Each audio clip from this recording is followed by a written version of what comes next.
Bonjour à tous et bienvenue dans un nouveau point lecture.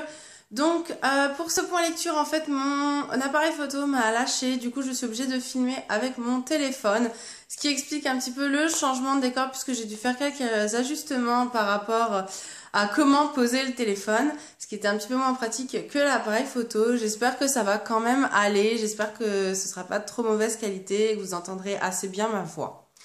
Dans ce point lecture, je vais vous présenter 3 livres. Le premier livre que je vais vous présenter, il s'agit de Delirium.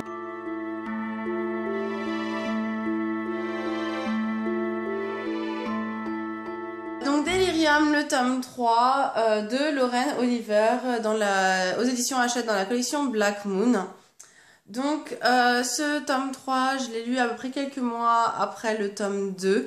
J'avais pas vraiment envie de me plonger dans le tome 3 tout simplement parce que la fin du tome 2 laissait présager un triangle amoureux qui n'était ni existant dans le premier et ni vraiment dans le deuxième que j'avais beaucoup aimé. Mais comme j'avais envie de savoir la fin, je me suis lancée dans cette lecture. J'aime bien, en fait, c'est très facile à lire. Ça, c'est vrai que c'est très agréable. Les pages s'enchaînent. Je l'ai lu hyper rapidement. C'est pas du tout prise de tête. Ça, c'est vraiment le gros avantage de cette lecture. Ensuite, par contre, effectivement, on a eu le triangle amoureux, voilà, que je ne voulais pas, qui m'a un petit peu énervée. On retrouve un petit peu les mêmes clichés que dans toutes les dystopies déjà existantes en livre et voilà, les passages en fait qui concernent l'héroïne sont pas très intéressants par rapport au passage de son ancienne meilleure amie Hannah qui vit encore dans la société avec les gens normaux, on va dire, qui ont adhéré au concept voilà, de la société. J'ai plus préféré ces passages-là, même si je trouve que le personnage de Fred qu'on découvre dans ce tome-là n'est pas très... Voilà, j'ai trouvé un peu trop. J'ai trouvé qu'ils en faisaient trop et que c'était pas vraiment plausible. Sinon, voilà, ça se lit très rapidement. Je suis contente d'avoir lu cette trilogie. C'est pas la trilogie révolutionnaire du tout, mais ça reste très agréable à lire. Et voilà, et si vous aimez la dystopie, je peux que vous la conseiller. Ensuite, j'ai décidé de me plonger dans un thriller, qui est un style que je ne lis pas très souvent et pourtant j'aime assez bien. En tout cas, en général, je suis assez contente de mes lectures. Et j'ai décidé de lire Le Prix de la peur de Chris Carter aux éditions France Loisirs.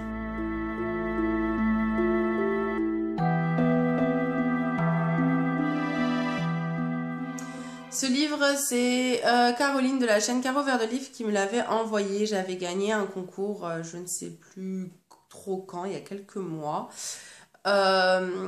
Et Caro, c'est une jeune femme que j'aime beaucoup. Je regarde beaucoup ses vidéos, même si c'est pas forcément la littérature que je lis le plus. Ça me donne toujours envie de me plonger dans des thrillers et je devrais le faire plus souvent. Dans ce livre, en fait, on se trouve quelques jours avant Noël, ce qui tombe assez bien. Et en fait, on va retrouver en fait le corps d'un prêtre dans une église décapité avec une tête de chien attaché en fait au reste de son corps. Donc, trop l'ambiance de ouf. Et en fait, les meurtres, donc le tueur en série en fait enchaîne les meurtres et les meurtres sont faits selon la plus grosse frayeur des gens. Donc voilà, on va avoir un peu les classiques, la noyade, les brûlures, tout ça, tout ça. Et donc on suit en fait 2 enquêteurs qui vont essayer justement de trouver qui a bien pu faire ces meurtres. J'ai beaucoup aimé ma lecture, c'est assez gore, notamment par rapport à la mise en scène des meurtres. Comme ça a déjà été dit sur d'autres chaînes, il y a effectivement une scène avec un chien qui est assez hard. Pourtant, moi, je suis vraiment pas la grande amie des animaux particulièrement, mais c'est vrai que ça m'a fait vachement... Voilà, c'était assez bizarre. Donc j'ai vraiment beaucoup aimé ma lecture. Le seul reproche que je ferais, c'était que la fin m'a un petit peu déçue. En fait, j'ai trouvé que à la fin du livre, on nous expliquait pas vraiment comment il avait pu perpétuer les meurtres. et comment est-ce que voilà, enfin il y a des choses sur le comment qui m'ont pas vraiment convaincue, sachant que la façon dont les gens meurent, je trouve que c'est le gros point fort en fait de ce tueur en série, c'est-à-dire que qui il est et pourquoi il le fait, c'est moindre par rapport à comment est-ce qu'il tue les gens. Je trouve que c'était voilà du qui, pourquoi et comment, c'est le comment qui l'emporte dans ce livre, et je trouve que le comment il est pas assez bien explicite à la fin. Et du coup, voilà, ça m'a un peu gênée. Le qui et le pourquoi, bon, à la limite, je m'attendais voilà, à être partie sur une fausse piste. Et en fait, non, ça n'a pas été du tout la fausse piste. Voilà, je m'attendais à plus de rebondissements. Mais dans l'ensemble, je l'ai quand même lu très très vite et j'ai bien aimé ma lecture. Ensuite, du coup, j'ai voulu continuer avec un policier, un classique cette fois. Il s'agit d'un Agatha Christie. Et celui-ci, c'est Poirot quitte la scène aux éditions Le Livre de Poche.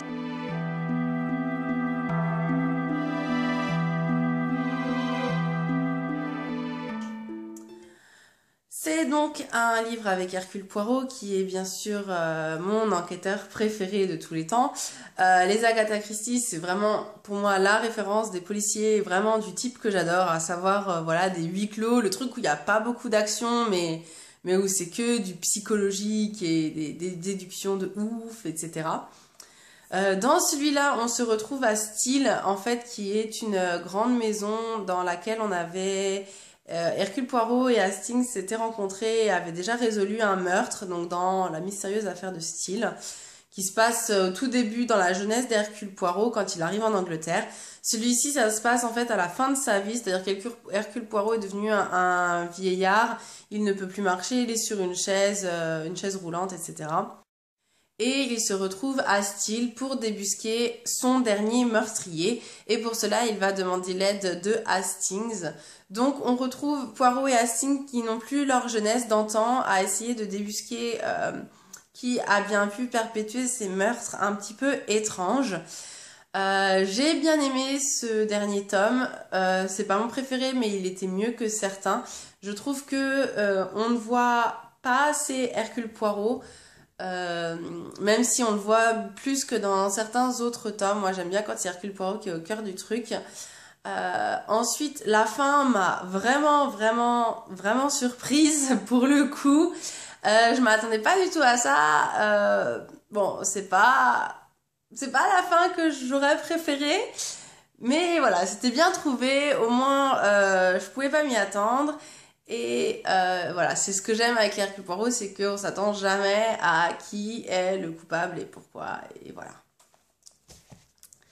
En ce moment, j'ai comme lecture, je n'ai pas le livre ici puisque je l'ai oublié, mais j'avais commencé à lire Bleu Saphir. Donc là, j'ai la version originale, en fait, enfin j'ai la couverture de la version originale plus précisément, que je trouve carrément plus belle que nos versions françaises.